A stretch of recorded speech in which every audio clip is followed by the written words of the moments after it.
A couple of weeks ago, I made a video about Melissa Harris Perry talking about how she had lost her job at MSNBC. And I got her mixed up with this YouTuber called Tonya TKO. And I apologize for that mistake, and I admit to that mistake.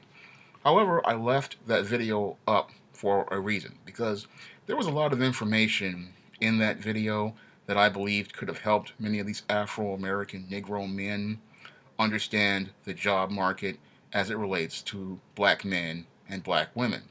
And I thought that the Negro would have the critical thinking skills to understand and to take the piece of content as a whole and not focus on minutia. When I made that video, I made it from my personal experience. Now, we have your Tonya TKO who says she is homeless and living out of her car. And what is crazy about this whole thing is she says that she has to set up a GoFundMe page because she is so desperate. Now, I have been out of work since October of 2008, and I did not set up a GoFundMe. Usually, when I set up crowdfunding resources, it is to pay for book covers like these. And when I did the Kickstarter for these book covers, I only asked for $1,000. And that was to pay for the books and the book covers for that Kickstarter. I have never asked anyone to spend me money to pay for my personal expenses. The way I saw things, the me getting my taking care of my needs was my business. And it was for me to get myself back on my feet. And I find it really sad that these Afro American Negro men will go out of their way to try to protect a woman who has pretty much made her career out of bashing them. This Tonya TKO has pretty much made it her career of taking a wrecking ball to the Afro American Negro every chance she gets. And they come to me looking to bicker and argue over this Tonya TKO chick. Again, a woman who says she's living out of her car, a woman who says she has to set up a GoFundMe page, a woman who's pretty much seeing these Negroes for the idiots that they actually are. Because she pretty much knows that many of these Negroes, no matter how much she denounces them, will be running out here to put on their Mickey Mouse galoshes and their official Ben Cooper Captain Save 'em cape to pretty much send her a donation. Now, I did a Kickstarter just 2 months ago to pay for the covers for this year's books, and all of those videos pretty much ignored by your Afro American Negro. In fact, I did a video called A Curious Case of the Disappearing Negroes. The same Negroes who sit there and talk about how we need to support black owned business, how we need to participate in group economics, how we need to help another black business so that we can get jobs for other black people. Most of those people pretty much disappeared for every video I did regarding this SJS Direct cover Kickstarter. It was practically a ghost town on those videos. And I've had videos that I've gotten 300, 400, 500, some of them even 1,000 views. But the views that the SJS Direct Cover Kickstarter videos got were minimum of about 100 or so. And these are the same Negroes who want to sit there and say, you need to delete this video because you said the wrong person. No, you want me to delete the video because it's telling too much truth regarding you. And this one is pretty much telling more truth about the hypocrisy of this Afro American Negro man.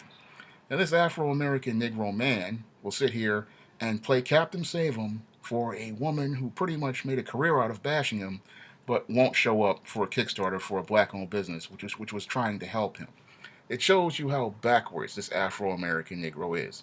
And I'm going to go into the points that I made in the previous video. Now, in the previous video, I talked about how this Tanya TKO was pretty much going to be okay because your Afro American Negro woman does not need to go get herself a GoFundMe page. Most of these Afro American Negro women have resources that Afro American men like myself do not have. When I lost my job, I did not have a network. I did not have a set of references. I had nothing. Your Tonya TKO, who has advanced degrees, and she has a whole host of contacts, because what people don't know is that your contacts are how 90% of the jobs or gained, your Tonya TKO should pretty much have had a nice, large network of contacts. She could have been back on her feet in a few days if she just sat down and talked to the people in her network. They would have pretty much got her something. It may not have been paying, but great, but it could have been something that would have been something for her to do in the interim until she got that next job. And the next thing she could have done, in addition to the net contacts in her network, she could have pretty much, she could have gone to these temp agencies because temp agencies love people with advanced degrees. Your Tanya TKO could pretty much walk into any temp agency and she's pretty much going to get hired. It's just going to happen because when you have black women, they're pretty much going to get hired anywhere. Again, a black woman can get hired faster than a black man, and because she kills two affirmative action quotas. One, she's a woman. Two, she's a minority. So she's pretty much can walk in anywhere and to a temp agency, and they're going to pretty much put her in some sort of assignment. And because she has advanced degrees, she's pretty much going to wind up in one of these jobs sooner rather than later.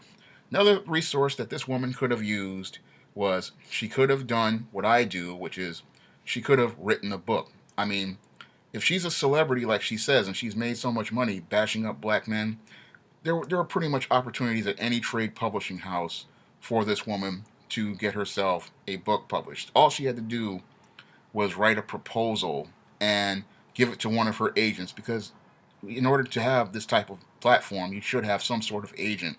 And they would have shopped it around to some of these publishers, and the trade publishers pretty much would have offered her a nice little advance.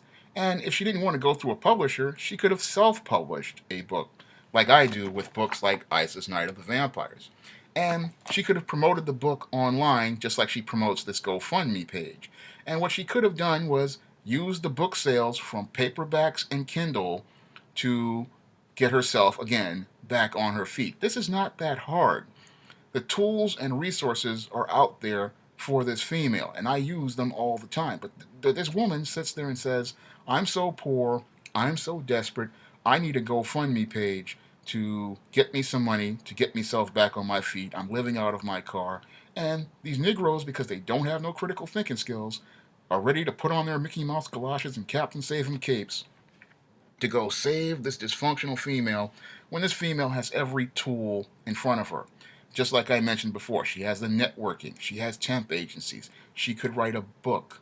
And there's also Google Ads. I mean, every YouTube account is pretty much set up to be partnered. And all you have to do is make a couple of videos, and again, you have a way to make a living. And the other resource that this female had was eBay. eBay is a great tool for making money. And I'm sure that this Negro woman pretty much has a whole host of Gucci bags, Coach purses, Fendi bags, a whole bunch of Milano Blahnik shoes, the usual social currency that your Afro American Negro woman compiles when she's making money bashing up black men like a demolition derby. She's got a whole bunch of this crap sitting in her closet somewhere. And if she was serious about paying the bills and making a living, again, she could have gone to eBay or Etsy or one of these online business resources, posted up all that stuff, and what she could have done was had some money to tide her over again until she could get back on her feet. That's what I did when couldn't get the first SJS Direct Kickstarter started for the ISIS Wrath of the Cyber Goddess cover. I went to my toy collection and I put items up on eBay to pay for this book cover. But this woman has to go to have a GoFundMe page to pay to have Negroes pay to get her out of her car. And you look at this Negro female, and you just a lot of it baffles me that these Negroes cannot smell the hustle, see the hustle, or taste the hustle. This female is pretty much playing these Negroes, but the Negro, again, because he has no critical thinking skills, has no reasoning skills, he will sit there and pretty much go to this GoFundMe page and pay to support this female who has more tools and more resources than he does, more options than he does, more opportunity than he does. But this Negro will sit there and tell you that you should delete the video for a minor piece of information. Well, here's the video repackaged yet again, presenting you with the exact same information. And yeah, I'm going to repeat it because some of you Negroes are dumber than a box of rocks with green jelly on it. And pretty much, you're not going to understand the hustle. You're not going to understand that this female is pretty much playing you because you like being played. Because you think if you donate some money to her GoFundMe, you might have some sort of iota of a shot at entering the cemetery between her legs and getting a little taste of that atomic waste. That's what you think you're going to get because that's what you Negroes think. You're a bunch of idiots. I'm just going to say it. I mean, here's somebody trying to tell you that you're being hustled and that this woman has all the options out here, all the resources out here, and she could pretty much get herself back on her feet on by herself, on her own. I mean, she's pretty much slapping you Negroes in the face, and you Negroes are sitting up there going, he needs to delete a video because there's one piece of information that he made a mistake on. But you don't want to look at the overall picture of that he's presenting you of all the resources that this woman has to get herself back on her feet. That this female is just playing with you because she knows that if she puts on this melodramatic image of herself in poverty and misery, there's going to be a bunch of you simps ready to help her out. There's going to be a bunch of you running out here with your Ben Cooper plastic cape flapping in the wind, your Mickey Mouse galoshes on, ready to play Captain Save 'em, ready to bail her out of her own misery. And the whole irony is this is the same female who spent most of her time online bashing you up like a wrecking ball, disrespecting you. And yet here you are going to try to save her because this is what you do, Negro. You sit here and you support the very people who slap you in the face. Woman sits up here and makes video after video bashing you up, calling you all sorts of names, calling you all sorts of stupid, and here you are ready to go out and save her. She puts up a GoFundMe page and you're ready to put money on the table for her. You're ready to try to save her. And she's not trying to save you. She could care less about you monkeys. But you monkeys will sit there and try to save her. And that's what's so backwards about it, especially when you think about, again, the fact that this woman, again, has all these tools in front of her. This woman, pretty much, if she has advanced degrees, and she probably does, has a network of people. She has her college alumni. She has all the people she's probably interviewed on her network YouTube channel and all blog talk shows. She has a network of people on Facebook, a whole host of people, again, who would get her a nice job someplace. It may not be the best job she wants, but it'd be something that would pay her bills. She has the opportunity to go to a temp agency, walk right in, and based on her background, pretty much get hired as an administrative assistant or some sort of position somewhere. She has the resources to go out here and write a book. She basically could go to one of, if she has an agent, go out here and write a proposal and they'll give her money on the spot. And that money will hold her over for 6 months until she finishes the book. Because I know how trade publishing works. You come to them with a nonfiction book and you're somewhat of a celebrity and you have a following, you're pretty much going to get that proposal through. And they know that the African American audience, these Negroes are pretty much gullible, especially these Negro women. So they know that that's going to go through. So that's another option she had. Or she could just self publish a book, beating up on this Negro. And she's pretty much going to sell 25, 30,000 copies. And that would tide her over as well. And in addition to that, she would also have other options, again, like I said, eBay, Etsy, where she could pretty much clean out her closet all just and pretty much make enough money to tide herself over. All these resources are right at this female's hands. She does not need to set up a GoFundMe page. She does not need to go out here and say that she's so miserable and living out of her car. She has so many options in front of her, it's not funny. But when you try to present this information to the Afro American Negro, he sits there and he wants to attack the messenger instead of listening to the message. But this is your Afro American Negro, and this is why he's pretty much left behind because he just does not not able to connect any of these dots or figure out what's going on. And this is why people like your Tonya TKO exploit and take advantage of this Negro. This is why they pretty much make a fool out of this Negro. And this is why he's the one always left with egg on his face. He's the one who will sit there and tell me, the black businessman, you know, he has no money for a Kickstarter, but he's the one running over to her GoFundMe page to give her a donation. And this is why he's the one going backwards while the rest of the world moves forward. That's all I have to say for this video. You can comment, rate, and subscribe.